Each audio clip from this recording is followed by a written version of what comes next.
Hello everyone, Joe here again, back with another vlog. Hope everyone's doing really well and you've all managed to keep safe from the last video. I know it's been a bit of a while since I've done an update, but nothing's happened, I haven't really done anything. All I've been really doing is suffering with the side effects of lenvatinib. Oh, and I had a scan, which is why this video has been made at all. So, yep, had a scan. Got the results on Monday over the telephone. Today is Thursday. It's Thursday. And it's still stable. So it means the lenvatinib's working, which is absolutely fantastic news.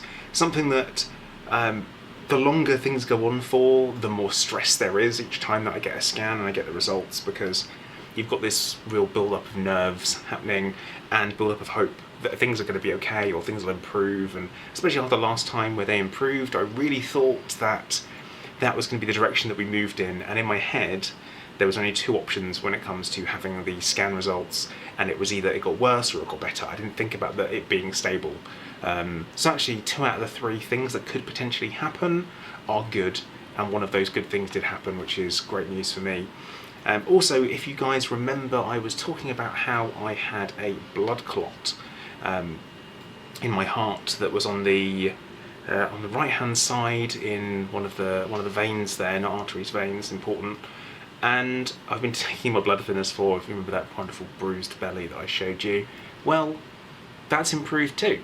So that shrunk, which is good news. It means that I carry on with the injections and I keep doing what I'm doing with that, which is fine. I can do that as long as it's working. I kind of think that the giving yourself injections is totally fine. Obviously it's not ideal and no one particularly enjoys jabbing themselves in the stomach with a needle, but I'm going to keep doing it and it's all good. So yeah, that's pretty much where things are.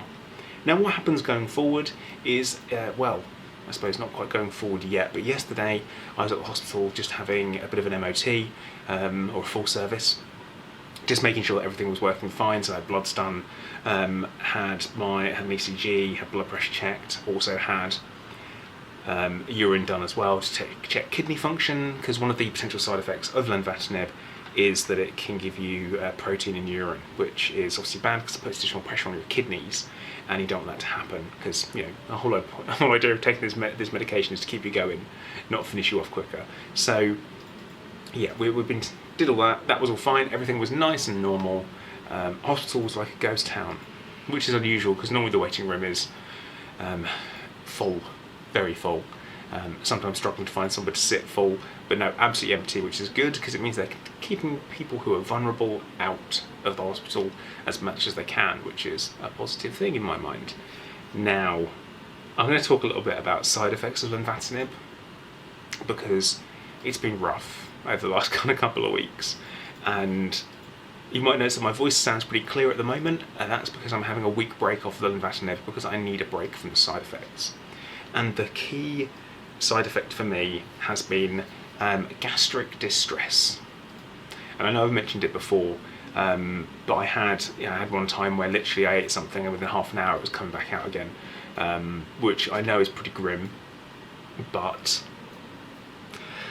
you guys probably watch because of the honesty by now, don't you? You know what I'm like, this is what I do. And yeah, so I've been dealing with it, and it's been on and off, and I got to a point where I had to have a bit of a week break earlier on in one of the cycles, and I needed it because I just could not stop it.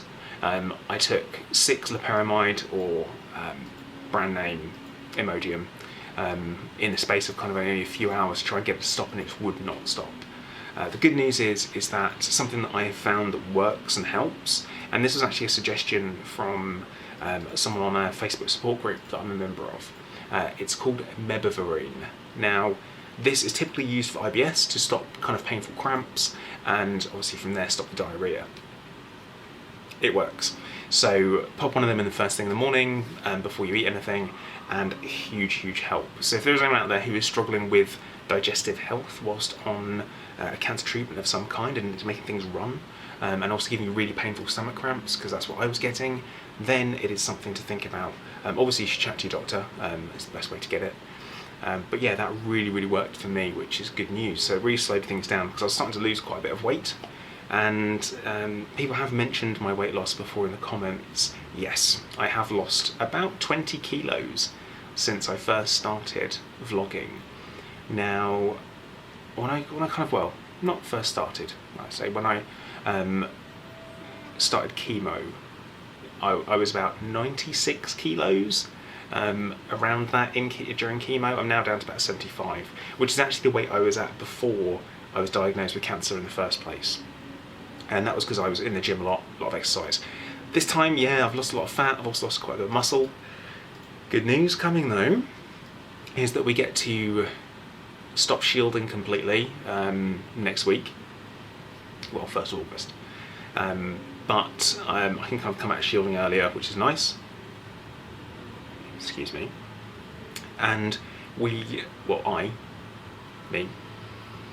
I'm going to go to the gym and try and rebuild some of the lost muscle. Because I've done a lot of brain exercise, I guess, over lockdown and during the COVID situation, because I haven't had a lot of physical energy. But I'm thinking that if I kind of push myself just a little bit, just try and retake some of that energy back through physical exercise, activity, and being more active in general, then I think that's definitely going to help me going forward. Because something that's always on my mind is what comes next, you know, what happens after the thing that I'm doing, and where do I go from there? You know, if things go back south and I have to start chemo again, then I need to have some mass to lose and be damaged. And of course, at the moment, I don't really have any extra, whether that be muscle mass. It'd be nice to have more muscle than I need. It's a weird thing to say. But yeah, it'd be nice to have that so that I can keep going and keep pushing forward if anything happens, and I'll be going into it strong. So that's the plan, that's the thoughts. I was going to get back into the gym after I got the scan results last time, but then the plague hit, didn't it? So we couldn't really, because everything closed. But yeah, I'll be going back in. I've been wearing face masks out and about. One, because from next week in the UK we have to. It's going to be a requirement to go into shops. Not pubs though, for some reason. It's weird, isn't it? Not restaurants. You don't have to wear a mask to go into any of them, but shops you do. I'm not the one making the rules. Obviously with the masks, they're not 100% effective in any way, shape or form. Nothing is. But what it will do is it will stop any kind of water droplets containing the virus being breathed out by people onto other people, which is a positive. Because I know a lot of people will be saying that, oh, the masks are pointless, there's no point, well, there is a point. It's the old, if seatbelts work, then why the speed limit? And then if both work, why the brakes? Just think about that one. You've got to have something. Everything decreases risk if you do it correctly, washing hands and all that kind of stuff. Even though there are speed limits, there's still both ways before crossing the road. It's the thing to do. But yeah, I think it's going to be an interesting time going forward. But overall, I'm pretty pleased about the scan results, and it keeps me thinking about what's going to be happening going forward and what I'm going to be doing going forward. So with that in mind, you've made it this far in the video and you know what's coming up. Secret word. I say secret word, it's not really secret, I'm asking you to put it in the comment section, aren't I? So the word that you need to put in the comment section, keeping in mind we're thinking about what we are going to be doing in the future, is gonna. Which is G-O-N-N-A. I'm doing that backwards because in my head it's mirror image, but it's not. It's G-O-N-N-A. Gonna. Back in the comment section.